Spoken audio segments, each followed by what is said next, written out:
wa Jambo, dore umuryango urugarijwe, imvururu zirarushaho kwiyongera mu bashakanye, amakimbirane aturutse ku mitungo, gucana inyuma, indwara z'ibyorezo, ibigeragezo by'urudaca, za karande z'imiryango tuvukamo, ndetse n'ibindi bigeragezo birakomeza gukurura amakimbirane mu ngo.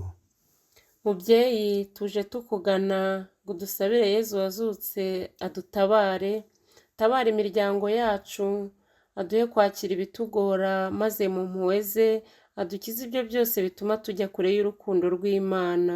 Udusabire mubyeyi. Bavandimwe inshuti, namwe mwese mutegereje ubuvunyi kuri Uhoraho, nk'ubikesha ubuvugizi bw'umubyeyi Bikira Mariya, Kristo Yezu akuzwe.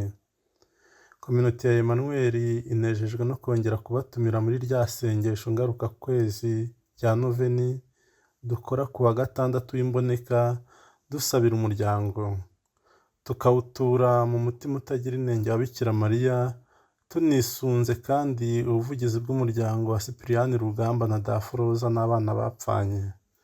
Ni kuri uyu wa gatandatu tariki ya 4 Gicurasi 2024 guhera saa 11:15 mu rugo rw'umutima mutagatifu wa Yezu kuri Centre de l'Emmanuel. Tukazaba tugeze ku munsi wa 4 wa Noveni. Muri gahunda haba harimo misa, inyigisho n'umutambagiro turi kumwe n'umubyeyi Bikira Mariya. Tujye tuzirikana ko uwo mubyeyi yatubwiye ati icyo ababwira cyose mugikore. Tubisanga mu Ivanjiri ya Yohana umutwe wa 2 umurongo wa 5. Muzaze mwitwaje.